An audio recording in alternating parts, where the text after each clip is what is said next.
2024 पाल लोकसभा चुनाव में Modi is finished. भारतीय सुप्रीम लीडर नरेंद्र दामोदर दास मोदी को पीएम पद से उखाड़ फेंकने का दृढ़ निश्चय लिया है इंडिया जोट ने। एक दिशा पर राहुल जी का भारत जोड़ो यात्रा से अमेरिका तक मोदी विरोध पर लगातार कैंपेन, दूसरी ओर केजरीवाल और ममता दीदी का फ्री बीज का गेम। क्या चक्र घेर से गढ़ को जीत पाएगा गुजराती ताकत? क्या हर बार की तरह इस बार भी कमाल करेगा बाबा की बुलडोजर? क्या सोच रहा है इंडियन जनता? वीडियो को लास्ट तक देखिए, आपकी हर सवाल की अनबायस्ड आंसर मिलेगा इसी वीडियो में। तेलंगाना में, मध्य प्रदेश में, छत्तीसगढ़ में, राजस्थान में आपको बीजेपी नहीं दिखाई देगी, कांग्रेस पार्टी जीत के दिखाएगी। 2024 नरेंद्र मोदी के ভারতবর্ষের চেয়ার থেকে ছড়াবই রাজনৈতিক ভাবে। देश देख रहा है एक अकेला कितनों को भारी पड़ रहा है, एक अकेला कितनों को भारी पड़ रहा है।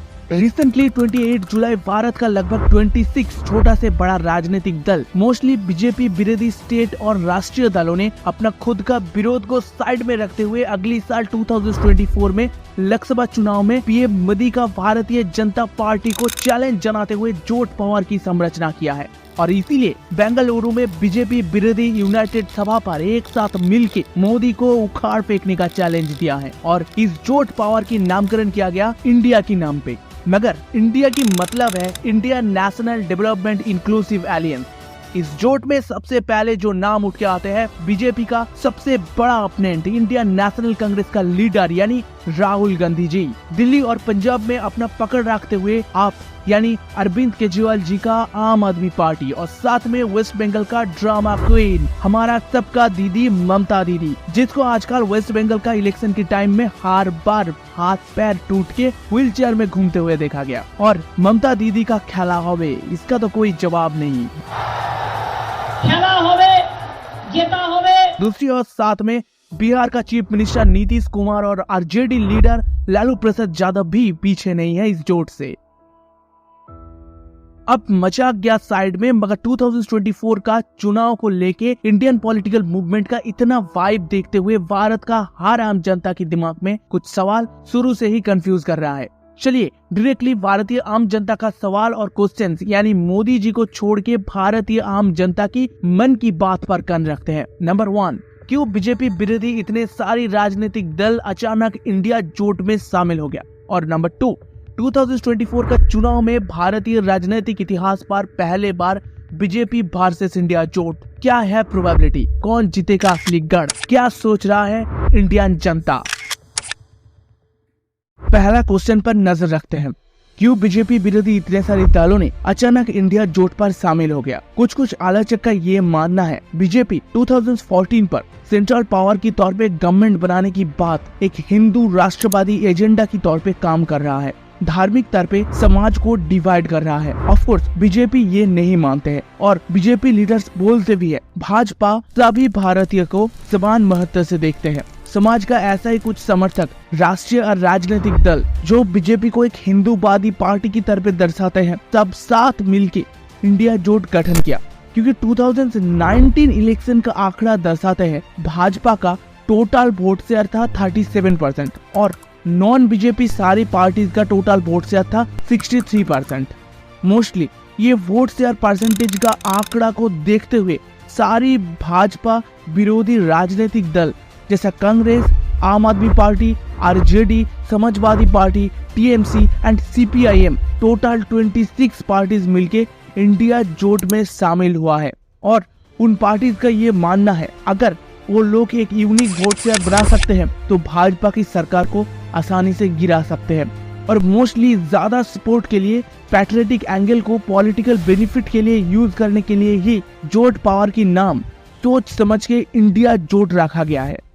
चलिए अब असली नंबर 2 वाला क्वेश्चन यानी जो जानने के लिए अब सबका दिल ज्यादा से ज्यादा धड़क रहा है, कौन जीतेगा 2024 का लोकसभा इलेक्शन में? क्या विरोधी का बनाया गया इंडिया जोट और as usual boss PM Modi? हर एक छोटा सा छोटा पॉइंट्स को ध्यान से सुनिए। फिर आप खुद सोच के देखिए। 2024 इलेक्शंस का प्रोबेबल पोल रिजल्ट की बात करें तो दो फैक्टर्स सबसे पहले उठ के आते हैं। नंबर 1, पिछले इलेक्शन का रिजल्ट के मुताबिक स्टैटिक कैलकुलेशन के जरिए पहले ये देखेंगे कैसे मोदी और पूरा भाजपा की प्रभाव घट सकते हैं और इंडिया जोट के प्रभाव बढ़ सकते हैं। नंबर 2, और उसकी बात आम जनता क्या सोच रहा है, किसको चाह रहा है आम जनता, मोदी या जोट पावर। चलिए अब स्टैटिक कैलकुलेशंस की तरफ नजर रखते हैं, जहां पे भाजपा की पकड़ ढीले हो सकते हैं। पहले पॉइंट, अगर पीएम मोदी का पॉपुलैरिटी अचानक घटते जाए, मोदी का पॉपुलैरिटी, ये फैक्टर ओपोनेंट पार्टी लीडर्स का हाथों पे नहीं है और आपको तो पता ही है मोदी फैन बेस और मोदी मैजिक किस तरीके से सिर्फ इंडिया पे नहीं पूरी दुनिया पे सुपरहिट है। अगली बहुत सारी स्टेट और इंटरनेशनल चुनाव पे सिर्फ पीएम मोदी को देखते हुए भाजपा की कमल पर बहुत लोग वोट दिया है। CSDS का एक रिपोर्ट के मुताबिक 2019 में लोकसभा चुनाव पर 31% वोट मोदी मैजिक चलते हुए भाजपा की खाते पर आ गया था। यानी 27.5 करोड़ वोट के अंदर 8.5 करोड़ वोट सिर्फ मोदी पॉपुलैरिटी पर ही बीजेपी को मिला था। अब रिसेंट रिपोर्ट के मुताबिक जो बाइडेन के साथ मुलाकात की बात, मोदी पॉपुलैरिटी लगातार बढ़ते ही जा रहा है। मगर कुछ की पॉइंट है जहां से इंडिया जोट पीएम मोदी का बढ़ते हुए पॉपुलैरिटी का ग्राफ डायरेक्शन को चेंज कर सकते हैं। नंबर 1, मणिपुर मुद्दा। मणिपुर पर कम्युनल दंगा को रोका नहीं गया। अगर मणिपुर को इश्यू बना के ओपोनेंट पार्टीज लगातार कैंपेन चलाते हैं, तब मोदी का पॉपुलैरिटी में बहुत बड़ी चोट पहुंच सकता है चुनाव से पहले।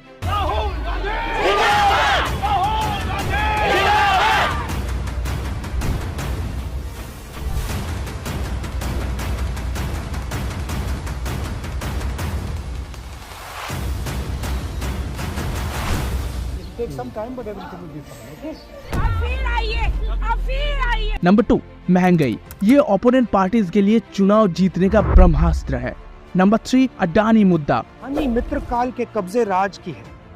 एयरपोर्ट पर कब्जा, पोर्ट पर कब्जा, रोड पर कब्जा, डिफेंस फोर्सेस पर कब्जा, मीडिया पर कब्जा, कोयले पे कब्जा, बिजली पर कब्जा और पूरी तरह भारत सरकार पर कब्जा। मैं मोनोपोली के खिलाफ हूं और मैं जादू के खिलाफ हूं। कौन सा जादू? 609 से 2 का जादू, 4 से 14 का जादू, 0 से 6 का जादू। Number 4, democracy restriction. भाजपा को हिंदुत्ववाद का फंडा पर फंसा के मुस्लिम वोट बैंक को गेन करना, ये स्ट्रेटेजी हो सकता है ओपोनेंट पार्टीज का मोदी मैजिक को फेल करवाने के लिए चुनाव में। अब दूसरा पॉइंट पर आते हैं। अगर इंडिया जोट का सारी बीजेपी ओपोनेंट पार्टीज अपना वोट बैंक शेयर करने के लिए तैयार है, तो यानी इंडिया जोट का अपना पकड़ बनाने के लिए जितने भी पार्टीज जोट पर यूनाइटेड हुआ है, सारी पार्टीज को विदाउट एनी प्रॉब्लम अपना vote share completely hand over करना होगा जोट का लीडिंग पार्टी को। अभी शायद आप सोच रहे हैं मोदी को हराने के लिए वोट शेयर हैंड ओवर करना क्या ही बड़ी बात है, मगर नहीं, मैटर इतना भी आसान नहीं है। क्या केजरीवाल जी अपना पूरा वोट शेयर कांग्रेस के हाथ में ऐसे ही दे देगा बिना कुछ मांग के? सोच के देखिए। और ये भी सोच के देखिए, क्या बंगाल में CPIM जहाँ पे कैंडिडेट देगा, क्या ममता दीदी का TMC पार्टी वहां पर कैंडिडेट नहीं देगा? और क्या जहां पे TMC कैंडिडेट देगा CPIM नहीं देगा? मतलब यूनिक वोट शेयर बनेगा तभी ना जोट पावर काम करेगा। और एक चीज देखिए, 2018 में बीजेपी को कर्नाटक स्टेट इलेक्शन में मिला था ओनली 40 सीटें, मगर कांग्रेस और दूसरी पार्टी से 64 सीट्स खरीद के 104 सीटों में भाजपा जीत दर्ज किया था। अब 2019 का लोकसभा इलेक्शन को देखिए, बीजेपी ने पहले 303 सीटों में जीत दर्ज किया था। बाद में एनडीए जोट को लीड करते हुए सीट्स बढ़ के 353 सीटों में भाजपा कब्जा कर लिया था। अब देखिए, एक और दूसरी पार्टी का सीट्स बेचना और बीजेपी का सीट्स खरीदने का प्रोसेस बंद होगा, तभी जोट पावर आगे बढ़ेगा। दूसरी ओर एक दूसरे की साथ सही सेटलमेंट करते हुए यूनिक वोट शेयर को तैयार करना, अगर इन सब चीजों को इंडिया जोट सही से टैकल कर लेते हैं, तब एक बहुत बड़ी गेम पॉइंट खोल सकते हैं जोट पावर के लिए। बीजेपी का स्थानीय संसद मेंबर्स का डाउनग्रेड पॉपुलैरिटी, देखिए ये तो साफ है मोदी जी का पॉपुलैरिटी का हाइप बीजेपी का एक बहुत बड़ी पावरफुल वेपन है। मगर बात है, क्या बीजेपी का लोकल पार्टी लीडर्स और संसद सदस्यों को उस लोकल एरिया का आम जनता पसंद कर रहा है?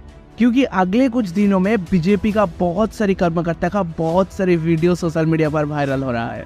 जैसा पार्लियामेंट में बैठ के एडल्ट वीडियो देखना, एडल्ट वीडियो कॉल में बीजेपी मेंबर्स का न्यूड सीन्स, ब्रिजभूषण जैसा माफिया बीजेपी लीडर्स के ऊपर रेप केस का आरोप, और ये सब कहाँ न कहाँ पे भाजपा का लोकल इमेज को गिरा रहा है।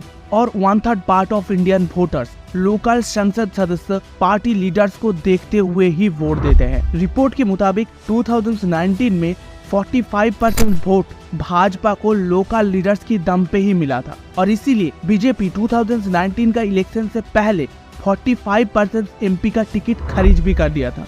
मतलब ओपोनेंट जोट का ग्राउंड लेवल वर्कर्स किस तरीके से आम जनता की दिल जीत के वोट शेयर पर बूस्ट गियर दे सकते हैं, उसके ऊपर इंडिया जोट की सक्सेस बहुत हद तक डिपेंड करेगा। अब देखिए सबसे बड़ा बात, आम जनता किसके सिर पर पीएम का ताज देखना चाहते हैं। क्या बोल रहा है इंडियन आम जनता की मन की बात। देखिए यहाँ पर एक्सपर्ट की एक बहुत ही दिलचस्प एनालिसिस हाल ही में उठ के आ रहा है, जो इंडिया जोट का वोट बैंक बढ़ाने का ओपोनेंट रेड सिग्नल दे रहा है। इंडिया जोट पर काफी सारी स्टेट और लोकल पार्टीज शामिल हुआ है, मगर ये सारी पार्टीज खुद की स्टेट में ओपोनेंट कॉम्पिटिटर पार्टीज की तरह चुनाव लड़ते हैं और भारी भरकम ओपोनेंट प्रोसेसन भी चलाते हैं एक दूसरे का विरोध करते हुए। जैसा वेस्ट बंगाल को ही पकड़ लीजिए, यहाँ पर 4 मेन पार्टीज चुनाव लड़ते हैं, टीएमसी, बीजेपी, सीपीआईएम, कांग्रेस। अब देखिए अगर बंगाल का रिसेंट ग्राम पंचायत चुनाव पर नजर रखते हैं तो इतना ब्लाडी इलेक्शन शायद कभी नहीं हुआ बंगाल का इतिहास पर। अब टीएमसी यानी तृणमूल रूलिंग पार्टी का सत्ता में रहते हुए बीजेपी, सीपीआईएम, इवन कांग्रेस सारी पार्टीज का मेंबर्स के ऊपर जानवर की तरह टॉर्चर किया है, मर्डर भी किया है। सरकारी रिपोर्ट के अनुसार 52 मौत हुआ है, मगर ग्राउंड लेवल पे अनऑफिशियल इस नंबर को 5 गुना बढ़ा दीजिए। जबरदस्ती से इलेक्शन में भ्रष्टाचार, वोट काउंटिंग में भ्रष्टाचार, और साथ में जीतने के लिए टीएमसी मेंबर्स ने बैलेट पेपर को ही खा लिया। ऐसे न्यूज उठ के आ रहा है। आम जनता को तो छोड़ दीजिए, अगर सीपीआईएम और टीएमसी सेंट्रल पे जोट बना के साथ मिलके चुनाव लड़ने का डिसीजन लेते हैं, तो जो ग्राउंड लेवल सीपीआईएम वर्कर्स को और उसकी घर की लोगों को टीएमसी वर्कर्स ने ग्राम पंचायत इलेक्शन की दौरान टॉर्चर किया है, क्या वो सीपीएम का वर्कर टीएमसी वर्कर के साथ मिलके इलेक्शन पर प्रचार कर सकते हैं? वेस्ट बंगाल का ग्राउंड लेवल सिचुएशन को देख के ये पॉसिबल कभी नहीं लगता है। इसका प्रोबेबिलिटी 0% है। आप अगर ग्राउंड लेवल पार्टी लीडर्स ही साथ मिलके काम करने के लिए तैयार नहीं है, तो आम जनता जोट को कैसे सपोर्ट करेगा? इसीलिए एक्सपर्ट्स के अनुसार जोट के लिए ग्राउंड लेवल पर आम जनता की समर्थन पर खड़े उतर के सेंट्रल की गढ़ जीतना बहुत मुश्किल है। मगर यहाँ पर और भी एक डायरेक्शनल गेम है जो इंडियन आम जनता को इन्फ्लुएंस करेगा, पॉलिटिकल डायरेक्शन। अब जो पार्टी इंडिया जोट में शामिल हुआ है उसका पॉलिटिकल डायरेक्शन को अगर आप ध्यान से एनालिसिस करोगे तो आपको मिलेगा ये सारी पार्टीज लगभग 2 चीजों में ज्यादा इंपॉर्टेंस देते हैं। पहला, मुस्लिम और मजदूर लोगों का वोट बैंक। दूसरा, फ्री कार रेवड़ी culture, free electricity, free transport, even free cylinder, जहाँ पे आम जनता को बेकार वाता, कन्याश्री, लक्ष्मी भंडार, इन सारी चीजों की दम पे पॉलिटिक्स किया जा रहा है। और बंगाल पर ममता दीदी का कन्याश्री और लक्ष्मी भंडार चलाते हुए 5.86 लाख करोड़ का ऋण हो चुका है। और दूसरी तरफ मोदी जी का अमेरिका सफर की बात करिए और G20 समिट होस्टिंग का बात करिए, जो इंडियन इकोनॉमी में इंडस्ट्रियलाइजेशन का बात करते हैं। अब देखना ये है फ्री कार रेवड़ी कल्चर और मोदी जी का आत्मनिर्भर भारत, कौन सा फंडा इंडियन आम जनता को सबसे ज्यादा इन्फ्लुएंस करते हैं। अब चलिए डायरेक्ट प्रेडिक्शन पोल्स पर बात करते हैं। देखिए सीधे बात करें तो राहुल जी का भारत जोड़ो यात्रा और कर्नाटक इलेक्शन जीतने की बात बीजेपी का ओपोनेंट पार्टीज की तौर पे देश की काफी सारी जगह में नेशनल कांग्रेस का दबाव बढ़ते हुए देख रहा है। दक्षिण भारत पर बीजेपी कब्जा कर नहीं पाया। एक दिशा पर महंगाई और दूसरी दिशा पर मणिपुर दंगा बीजेपी का पावरफुल एस्टेब्लिशमेंट में चोट तो पहुंचाया ही है, और दूसरी तरफ 370 को कश्मीर से उखाड़ फेंकना, 5th लार्जेस्ट इकोनॉमी का प्राउडनेस, इंडस्ट्रियल ग्रोथ का सोच, बढ़ते हुए हिंदुत्ववाद और इवन पाकिस्तानी इकोनॉमिकल डिजास्टर, और साथ में डिफेंस पावर में टॉप नॉच ग्रोथ बीजेपी को बंगाल से शुरुआत करके नॉर्थ वेस्ट और मिड इंडिया का काफी सारी स्टेट्स में ताकतवर बनाते जा रहा है। ये सब इवेंट्स को देखते हुए डायरेक्ट पोल प्रेडिक्शन करें तो 2019 का 303 सीटों से 2024 पर 13 सीट्स ड्रॉप आउट होके 290 सीटों में मोदी का कमल खिलना पूरा गारंटी है। और दूसरी दिशा से बड़े ओपोनेंट कांग्रेस का 2019 का 52 सीटों से 14 सीट स्टेप अप करके 66 सीटों में जीत दर्ज हो सकते हैं। देखिए 90% गारंटी है 2024 का इलेक्शन में इससे ज्यादा उतार चढ़ाव नहीं देखने के लिए मिलेगा। अब इंडिया जोट का इंटरनल कॉन्फ्लिक्ट की वजह से बीजेपी का सीट नंबर बढ़ भी सकते हैं, मगर ओपोनेंट पार्टीज का इससे ज्यादा ग्रोथ होना बहुत मुश्किल है। आप इंडियन जनता ही ठीक करेगा किसको मिलेगा पीएम का ताज। मगर एक आखिरी क्वेश्चन है मेरा आप लोगों के लिए, अगर इंडिया जोट जीतते हैं तो आप पीएम की तौर पे किसको देखना चाहते हो? ए राहुल गांधी, बी ममता दीदी, सी अरविंद केजरीवाल जी, डी नीतीश कुमार और ई लालू प्रसाद जी? कमेंट पर जरूर लिखिए आपकी चॉइस।